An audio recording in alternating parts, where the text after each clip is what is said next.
All right. Hello out there in guitar land. What we're looking at briefly today is parallel major and minor. And I just think this is a really important topic, not only for those of you who are just sort of entering the jazz arena and are trying to analyze tunes, but also for those of you who are writing your own stuff. So scales come, chords come from scales, and so when we harmonize a C major scale, right, that we end up with, if we use the notes of C, E, and G from the scale, building in tertian harmony in thirds, we end up with a C major chord. And if we do the same thing from the F, we end up with an F major. And if we do the same thing from the G, we end up with a G major chord. So in a major key, in the key of C major, we have the chords, the 1, 4, 5 chords of C major, F major, and G major. Now, literally thousands upon thousands upon thousands of tunes are built on this tonic, subdominant, dominant, and tonic. Okay, the 1, 4, 5 in the major key. In the parallel minor key, parallel meaning the same root,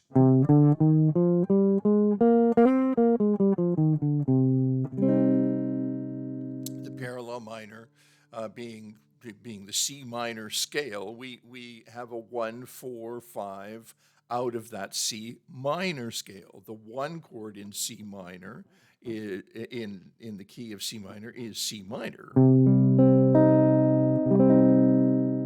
The 4 chord is F minor. The 5 chord is G minor. And the 1 chord is C minor again. Now, I'm talking about the pure minor, Aeolian minor, the relative minor, the unaltered minor. No, not a harmonic minor or a melodic minor, okay? So the 1, 4, 5 chord progression in the 1, 4, 5 chords in the key of C major are C, F, G, and C. In the parallel minor from the same tonal center, from the same root, they are C minor, F minor, G minor, and C minor. Okay, cool. Now, what we want to do is put that together in a composite harmony thing, or composite, bigger composite scale, if you like. I'm not going to get into the detail of that. So now, instead of having a key with just a C major as our one chord, we have a key with a C major or a C minor as our one chord. And instead of just the 4 chord being F major, it also could be F minor. And instead of the 5 chord being only G major, it could also be G minor. And then, and then we're back to the 1 chord. There's a common misconception about key. When a lot of theory, if you like, seems to sort of focus on this idea that key is a group of sharps or flats written in a key signature, and that's your key, right? That sounds good, but no, it's far simpler than that. A key, a tonal center, is a single pitch, a single note. So in this case, what we're talking about is the tonal center of C. That single pitch, not major, not minor, just C, right? That's our tonal center. That's our key. Okay, and now we're going to make up a composite scale, having the notes of the C major scale and the C minor scale. All right. I'm not enough time here to go into all of the ramifications of that.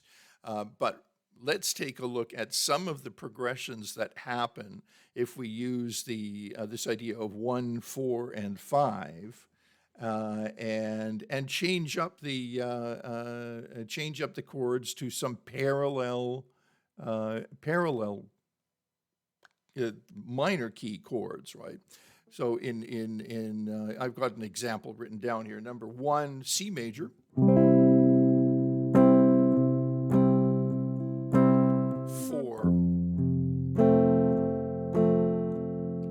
minor.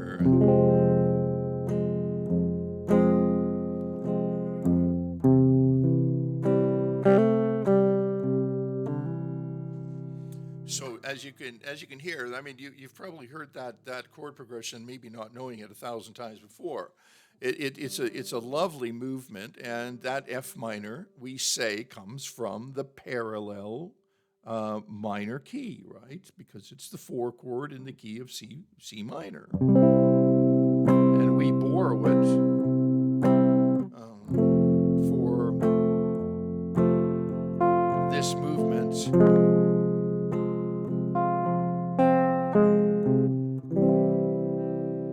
All right, that's just one example. Here's another example. Let's take the C minor as our 1 chord, and the 4 major as our 4 chord. Right.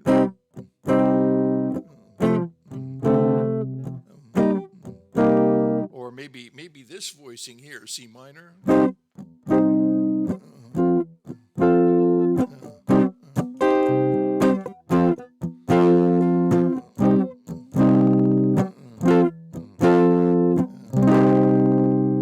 Okay, you've got a minor 1 chord, and a 4,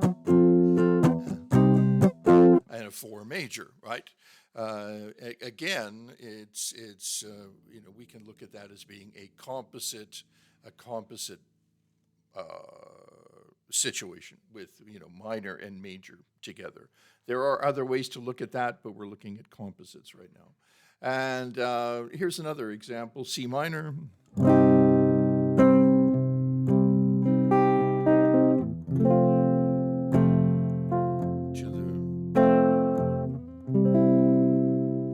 That's something you hear lots of, quite often in cadences or endings, where we go from a minor key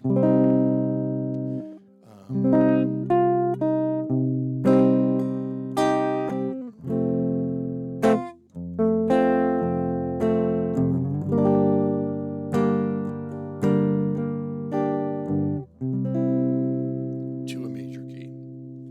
All right. Or how about we could go 1 major, minor,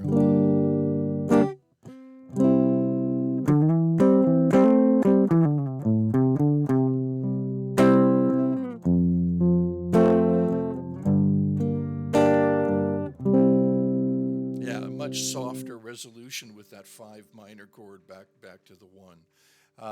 And number 5 I've got here, D. Oh yeah.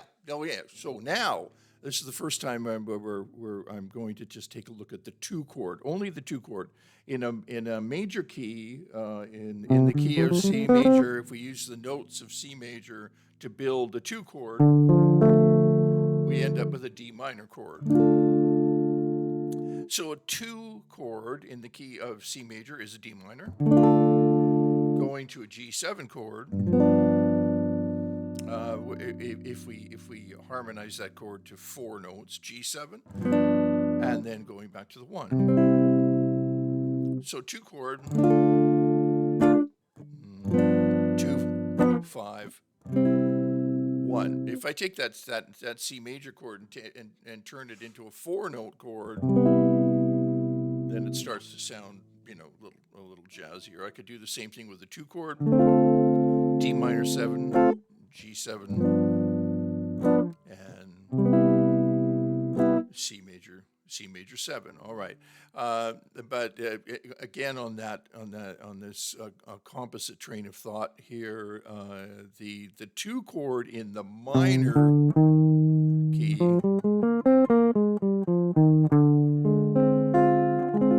is a D minor 7 flat 5 when we use the notes of the C minor scale to create a 2 chord, right?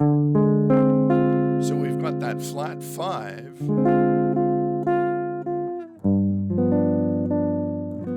and then the G7 borrowed from the major key, and then to the 1. And that also is these are both examples of well, the number 5 is not an example of composite. It just uses all of those chords come out of the C major scale. But the number 6 is an excellent example of a composite composite result of being the minor 7 being derived from the C minor scale, where the G7 is derived from the C major scale, as is the 1 chord. Right. Okay, so that's a bit of a look, a bit of an opening of the door to what a composite and parallel harmony are actually talking about. Composite harmony means what we're doing is we're taking 2 scales and we're putting them together, and we're looking at all the results that we get from putting those two scales together in parallel from the same tonic. This is not relative. That's a different trip. Relative, when you look at scales relatively, like A minor scale is relative to the C major scale, or vice versa. You are in different keys, right? You're using 2 different tonal centers. It gives you very different results. Essentially, you're looking at things from a very different perspective. But in parallel harmony, you're looking at them from the same tonal center, right? The same single pitch. It's really important stuff. So I want you to play with that a little bit. Think about that a little bit in your analysis. If you're analyzing a jazz tune, for instance, this will open up doors for you in a really big way. If you want to practice and do practice that's really beneficial, use a method, for instance, with your scales of working from a major scale to a minor scale in parallel, major, minor, that kind of thing, obviously all over the fretboard and all that other, fretboard mechanic stuff. And for those of you who want to write tunes, this is going to give you a whack of new possibilities for your chordal thinking.